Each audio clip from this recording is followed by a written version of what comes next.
యూట్యూబర్ల మధ్య మాటల యుద్ధం కంటిన్యూ అవుతుంది. నాన్ వెజ్ పై ఏ జూడ్ సీరియస్ అయ్యారు. నాన్ వెజ్ ఆడియో రికార్డులను ఏ జూడ్ బయటపెట్టాడు. హిందూ దేవులను కించపరుస్తూ అన్వేష్ మాట్లాడిన ఆడియోలతో పాటు మరికొన్నింటిని వినిపించాడు జూడ్. శివలింగానికి కావాలనే చెప్పులు వేసుకొని పట్టుకున్నానంటూ ఆడియోలో చెప్పాడు నా అన్వేష్. తనకు కావలసిన కంటెంట్ కోసం ఏదైనా చేస్తానన్నాడు అన్వేష్. అన్వేష్ని వదిలిపెట్టేది లేదంటూ ఏ జూడ్ చెప్తున్నాడు. రచ్చ కోసమే ఇలాంటివి చేస్తున్నాడంటూ ఆగ్రహం వ్యక్తం చేస్తున్నాడు.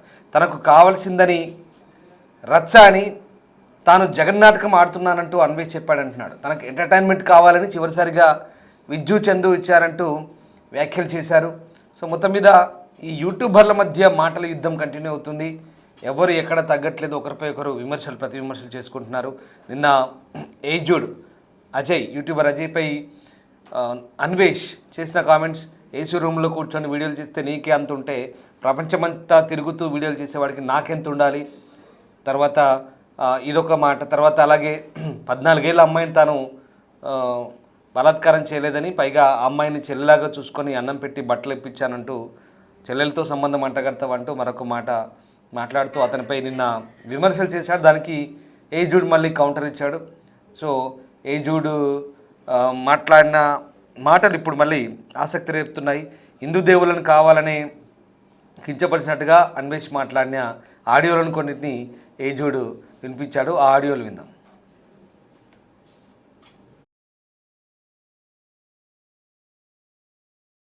సనాతన ధర్మంలో టైం అయింది, వెయిట్ అండ్ వాచ్. అన్న పడిందంటే అది వైరల్ అవ్వాలి కదా, దాన్ని చూసి మిగతా వాళ్ళు శివలింగాన్ని అవమానించారని చెప్పి క్యా బోల్తారే శివకు క్యా బోల్తారే అని చెప్పి ఆల్ వీడియోలు అలా నాకు కావాల్సిన ఎంగేజ్మెంట్ ఎవరిస్తారా అని చూస్తాను. ఏం లేకపోతే నేను క్రియేట్ చేస్తాను ఏదో ఒకటి. ఉంటది కానీ వాడు చాలా మెచ్యూర్ గా చేసిండు నీ మీద వీడియో. ఎంత మెచ్యూర్ గా చేసినా అనేది ఒకటే ఉంటది మనకి.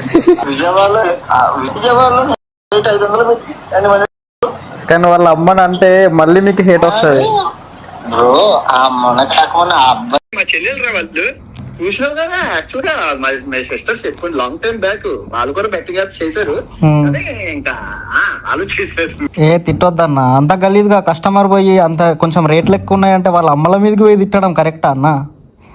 కస్టమర్ కాదు, ఫస్ట్ ఎవరిని నేను కస్టమర్ ఎవరైనా నా దగ్గర మాట్లాడాలంటే ఉప్పు కారమైన నా దగ్గర తలకాయ తీసి ఆడి బాడీతో పచ్చళ్ళు పెడతా. పచ్చళ్ళు నేనైతే తల తీసి పచ్చళ్ళు పెట్టి పోయి ఒక మైనర్ అమ్మాయిని రూమ్ లోకి తీసుకొని పోయినావు. 40 years లో బాబు, నేనే తీసుకుంటున్నా. మనసులో ఏమనుకుంటున్నావు? నేనేమనుకుంటున్నా అంటే రూమ్ లోకి ఎందుకు తీసుకెళ్ళాడు? అదే నువ్వు ఏమనుకుంటున్నావు, అదే నీ మనసులో ఏమనుకుంటున్నావు? అదే నేను రూమ్ లోకి తీసుకెళ్ళి అనుకుంటున్నా. నీ మనసులో నువ్వు ఏమనుకుంటున్నావు? అదే అది రాజే కలిసి అది కొలంబియాలో ఏమనుకుంటున్నావు? అది మైనర్ అమ్మాయిని రూమ్ లోకి తీసుకెళ్ళినావు, చిన్న అమ్మాయి అది ఇది అన్నావు. 14 years అమ్మాయి 15 years అమ్మాయి చేస్తుంది అంటే అన్న చెప్పిండు, తర్వాత ఒకరు చెప్పిండు. మొత్తానికి 14 years అమ్మాయి. అదే అంటున్నా, నీ మనసులో నువ్వేమనుకుంటున్నావు? అదే 1000 రూపాయలు ఉంటే నువ్వు రా, వెళ్ళురా. 1000 రూపాయలు ఉంటే అదే అని చెప్తా. ఇవి నా అన్వేష్కు సంబంధించిన ఆడియో క్లిప్పింగ్స్ని ఏజుడ్ బయట పెట్టాడు. సో ఎట్టి పరిస్థితుల్లో అన్వేష్ని వదలను అంటున్నాడు. ఇక అన్వేష్ వ్యవహరిస్తున్న తీరు రెచ్చగొట్టే విధంగా ఉందని, కావాలని అన్వేష్ రెచ్చగొట్టే ప్రయత్నాలు చేస్తున్నాడని, అన్వేష్ దేనికైనా ఎంత కోసమైనా కంటెంట్ కోసం దిగజారుతాడు నీచుడు అంటూ ఏజుడ్ మాట్లాడాడు. ఒకసారి మళ్ళీ అన్వేష్కు కౌంటర్ ఇస్తూ ఏజుడ్ మాట్లాడిన వీడియో కూడా చూద్దాం.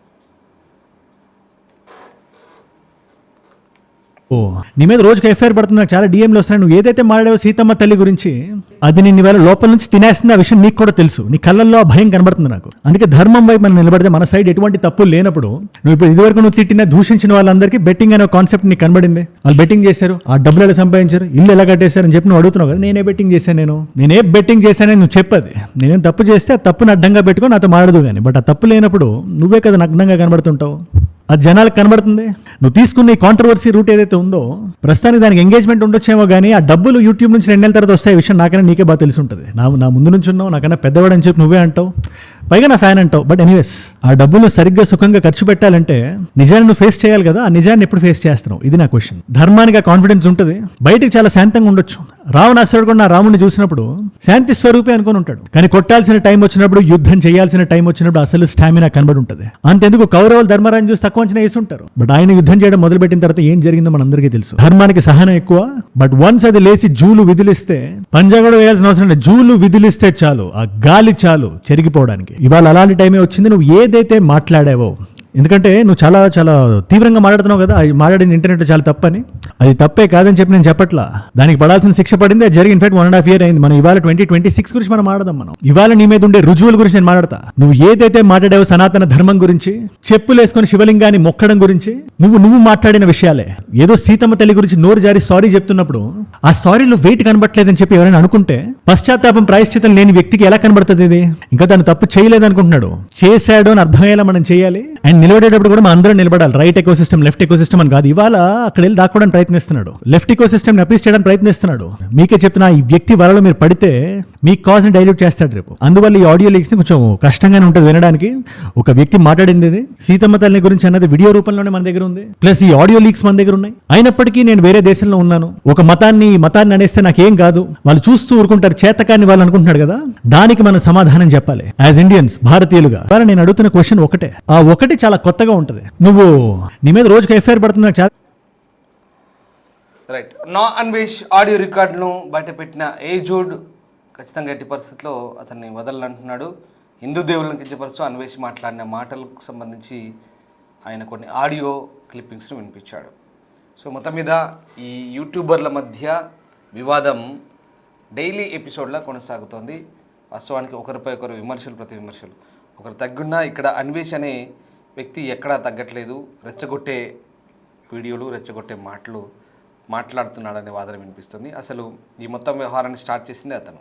అక్కడ ఏదో శివాజీ సినిమా ఇండస్ట్రీ వాళ్ళ వస్త్రధారణ గురించి మాట్లాడితే మధ్యలో అనసూయ, ఇదంతా తెలిసింది ఎపిసోడ్. దాంట్లో ఈ అన్వేష్ దూరి అక్కడి నుంచి ఇదిగో ఇలా ఈ మొత్తం వ్యవహారం కంటిన్యూ అవుతుంది. ఇదంతా వాళ్ళు సైలెంట్ అయిపోయారు, కామ్ అయిపోయారు. ఆ ఇష్యూ సెటిల్డ్ అన్నట్టుగా అయిపోయింది, సైలెంట్ అయిపోయింది. దాన్ని జనాలు పెద్దగా పట్టించుకోవట్లేదు. కానీ ఇప్పుడు ఇక్కడ వీళ్ళు ఈ ముఖ్యంగా అన్వేష్ మిగతా వాళ్ళని కెలుకుతూ అనవసర రాద్ధాంతం చేస్తూ డైలీ 5 వీడియోలు చేస్తాను, ఇంకా అదే పనిగా పెట్టుకుంటానంటూ రెచ్చగొట్టే మాటలు, రెచ్చగొట్టే వీడియోలు ఇలా చేస్తుండడం, దానికి కౌంటర్ ఇవ్వకపోతే బాగుండదు కాబట్టి వాళ్ళు కూడా కౌంటర్ ఇస్తున్నారు. ఇలా ఇది కంటిన్యూ అవుతుంది, ఒకరిపై ఒకరు విమర్శలు, ప్రతి విమర్శలు అన్నట్టుగా మారుతుంది. సో మొత్తం మీద యూట్యూబర్సు, ఇన్ఫ్లుయెన్సర్సు ఎవరైతే ఉన్నారో వీళ్ళంతా ఎంటర్టైన్మెంట్ ఇవ్వాల్సిన, అంటే సరదాగా వాళ్ళు తిరిగే ప్రదేశాలను చూపిస్తూ, లేదా ఇన్ఫోటైన్మెంట్ అక్కడ ఉన్నటువంటి ఇన్ఫర్మేషన్ని షేర్ చేసుకోవడం, ఇదంతా పక్కదారి పట్టి ఒకరిపై ఒకరు వ్యక్తిగత విమర్శలకు, లేదా పూర్తిగా ఇది ఒక రకమైనటువంటి పబ్లిక్ ఇష్యూ మాదిరిగా తయారు చేస్తున్నారు. దాన్నంతా కూడా వేరే వేరే రంగులు పొలంతో అదంతా డిఫరెంట్గా మారిపోతుంది. ఇదంతా కేవలం ఒక వ్యక్తి లేవనెత్తే అనవసర మాటలు, రాద్ధాంతాల వల్లే జరుగుతుందనేది క్లియర్. నా అన్వేష్ అనే వ్యక్తి దీనికి ఇక్కడికి పులి స్టాప్ పెడితే బాగుంటుంది.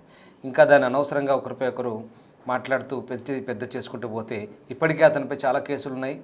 ఆ కేసులు తెలుగు రాష్ట్రాల్లో చాలా వరకు ఇంకా కేసులు అయినాయి, నమోదైనాయి. సో ఆయనకి ఒకవేళ ఇక్కడికి వస్తే కనుక ఖచ్చితంగా ఆ కేసులకు సంబంధించి పోలీసులు కూడా చర్యలు తీసుకునే అవకాశం ఉంది. కానీ ఎక్కడ తగ్గకుండా మళ్ళీ అనవసరంగా తన మాటలు తాను సమర్థించుకుంటూ ఇతరులను విమర్శించే పనిగా పెట్టుకుంటూ ఇలాంటి వీడియోలు చూస్తూ అనవసర రాద్ధాంతం చేస్తున్నాడని అభిప్రాయం వ్యక్తమవుతుంది. మీరేమనుకుంటున్నారు? ఈ మొత్తం వ్యవహారంలో ఈ యూట్యూబర్లు లేదా ఇన్ఫ్లుయెన్సర్లు ఇది ఇక్కడికే పులి స్టాప్ పెడితే బాగుంటుందా, లేదా జనాలకు వినోదాన్ని, సమాచారాన్ని పంచాల్సిన వీళ్ళు ఇలా వ్యక్తిగత విమర్శలతో అనవసర రాద్ధాంతానికి పోయి పనికిమాలిన సబ్జెక్టులతో టైం వేస్ట్ చేస్తున్నారు, లేదా పబ్లిసిటీ కోసమో, వ్యూస్ కోసమో ఇలాంటి స్ట్రాటజీని ఎంచుకున్నారనుకోవచ్చు. ముఖ్యంగా అన్వేష్ విషయంలో అన్వేష్ అంటున్నాడు కాబట్టి జూడ్ కామెంట్ చేస్తున్నాడు, కౌంటర్ ఇస్తున్నాడు. తప్పని పరిస్థితిలో తప్పదు, చేయాల్సింది కాబట్టి చేస్తున్నాడు. సో ముఖ్యంగా ఇక్కడ అన్వేష్ విషయంలో అన్వేష్ ఎందుకు అటెన్షన్ గ్రాప్ చేస్తున్నాడా, కావాలనే వ్యూస్ కోసం ఇదంతా ప్లే చేస్తున్నాడా? అదే జూడ్ కూడా అంటున్నాడు, వ్యూస్ కోసం ఎంతకంటే తెగిస్తాడంటూ గతానికి సంబంధించిన ఆడియోలు కూడా వినిపించాడు. సో మీరేమనుకుంటున్నారు ఒకసారి కామెంట్ చేయండి. మళ్ళీ ఒకసారి అన్వేష్ మాట్లాడిన పాత ఆడియోలు ఏజూడ్ బయట పెట్టిన ఆడియోలు విందాం. సనాతన ధర్మంలో టైం అయింది, వెయిట్ అండ్ వాచ్. అన్న పడిందంటే అది వైరల్ అవ్వాలి కదా, దాన్ని చూసి మిగతా వాళ్ళు ఓ మై గాడ్ శివలింగం నవ్వులాలి చెప్పి క్యా బోల్తారే శివాలి శివకు క్యా బోల్తారే అని చెప్పి వాళ్ళ వీడియోలు వాళ్ళు అలా నాకు కావాల్సిన ఎంగేజ్మెంట్ ఎవరిస్తారా అని చూస్తాను. ఏం లేకపోతే నేను క్రియేట్ చేస్తాను ఏదో ఒకటి. ఉంటది ఉంటది ఉంటది ఉంటది కానీ వాడు చాలా మెచ్యూర్ గా చేసిండు నీ మీద వీడియో. ఎంత మెచ్యూర్ గా చేసినా అనేది ఒకటే ఉంటది మనకి. విజయవాడలో 500 కానీ వాళ్ళ అమ్మని అంటే మళ్ళీ మీకు హేట్ వస్తుంది బ్రో. ఆ మొన్న కాకుండా ఆ అబ్బాయి మా చెల్లెలు రా వాళ్ళు చూసినావు కదా. యాక్చువల్ గా మై సిస్టర్స్ ఎక్కువ లాంగ్ టైం బ్యాక్ వాళ్ళు కూడా బెట్టింగ్ యాప్ చేశారు. అదే ఇంకా వాళ్ళు చేశారు. తిట్టొద్దన్న, అంత గలీజ్గా కస్టమర్ పోయి అంత కొంచెం రేట్లు ఎక్కువ ఉన్నాయంటే వాళ్ళ అమ్మల మీదకి పోయి తిట్టడం కరెక్టా అన్న? కస్టమర్ కాదు ఫస్ట్ ఎవరిని నేను కస్టమర్ ఎవరైనా నా దగ్గర మాట్లాడాలంటే ఉప్పు కారమై నా దగ్గర తలకాయ తీసి ఆడి బాడీతో పచ్చళ్ళు పెడతా. పచ్చళ్ళు నేనైతే తల తీసి పచ్చళ్ళు పెట్టి పోయి ఒక మైనర్ అమ్మాయిని రూమ్ లోకి తీసుకొని పోయినావు. 14 years బాబు. మరి నేనే తీసుకుంటున్నా. నీ మనసులో ఏమనుకుంటున్నావు? నేనేమనుకుంటున్నా అంటే రూమ్ లోకి ఎందుకు తీసుకెళ్ళాడు? అదే నువ్వేమనుకుంటున్నావు, అదే నీ మనసులో ఏమనుకుంటున్నావు అదే నేను రూమ్ లోకి తీసుకెళ్ళి అనుకుంటున్నా. నీ మనసులో నువ్వేమనుకుంటున్నావు అదే అది అదే కలిసిందా? అది కొలంబియాలో ఏమనుకున్నావు? అది మైనర్ అమ్మాయిని రూమ్ లోకి తీసుకెళ్ళినావు, చిన్న అమ్మాయి అది ఇది అన్నావు. 14 years అమ్మాయి 15 years అమ్మాయి చేస్తుంటారు అంటే అన్న చెప్పిండు తర్వాత ఒకరు చెప్పిండు. మొత్తానికి 14 years అమ్మాయి అదే అంటున్నా, నీ మనసులో నువ్వేమనుకుంటున్నావు అదే. అదే 1000 రూపాయలు ఉంటే నువ్వు కూడా వెళ్ళిరా, 1000 రూపాయలు ఉంటే అదే అని చెప్తా వీడియోలో. నేను అడుగుతున్న క్వశ్చన్ ఒకటే, ఆ ఒకటి చాలా కొత్తగా ఉంటది. నువ్వు నీ మీద రోజుకి ఎఫ్ఐఆర్ పడుతుంది, నాకు చాలా డిఎంలు వస్తున్నాయి. నువ్వు ఏదైతే మాట్లాడావో సీతమ్మ తల్లి గురించి, అది నిన్ను వేళ లోపల నుంచి తినేస్తుంది. ఆ విషయం నీకు కూడా తెలుసు. నీ కళ్ళల్లో ఆ భయం కనబడుతుంది నాకు. అందుకే ధర్మం వైపు మనం నిలబడితే మన సైడ్ ఎటువంటి తప్పు లేనప్పుడు, నువ్వు ఇప్పుడు ఇదివరకు నువ్వు తిట్టిన దూషించిన వాళ్ళందరికీ బెట్టింగ్ అనే కాన్సెప్ట్ నీకు కనబడింది. వాళ్ళు బెట్టింగ్ చేశారు, ఆ డబ్బులు ఎలా సంపాదించారు, ఇల్లు ఎలా కట్టేశారు అని చెప్పి నువ్వు అడుగుతున్నావు కదా. నేనే బెట్టింగ్ చేశాను, నేనే బెట్టింగ్ చేశానని నువ్వు చెప్పది. నేనేం తప్పు చేస్తే ఆ తప్పుని అడ్డంగా పెట్టుకొని నాతో మాడదు కానీ, బట్ ఆ తప్పు లేనప్పుడు నువ్వే కదా నగ్నంగా కనబడుతుంటావు. అది జనాలకు కనబడుతుంది.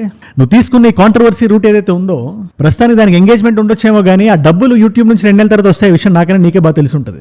నా ముందు నుంచి ఉన్నావు, నాకన్నా పెద్దవాడు అని చెప్పి నువ్వే అంటావు, పైగా నా ఫ్యాన్ అంటావు. బట్ ఎనీవేస్, ఆ డబ్బులు సరిగ్గా సుఖంగా ఖర్చు పెట్టాలంటే నిజాన్ని నువ్వు ఫేస్ చేయాలి కదా. ఆ నిజాన్ని ఎప్పుడు ఫేస్ చేస్తున్నావు, ఇది నా క్వశ్చన్. ధర్మానికి ఆ కాన్ఫిడెన్స్ ఉంటుంది, బయటికి చాలా శాంతంగా ఉండొచ్చు.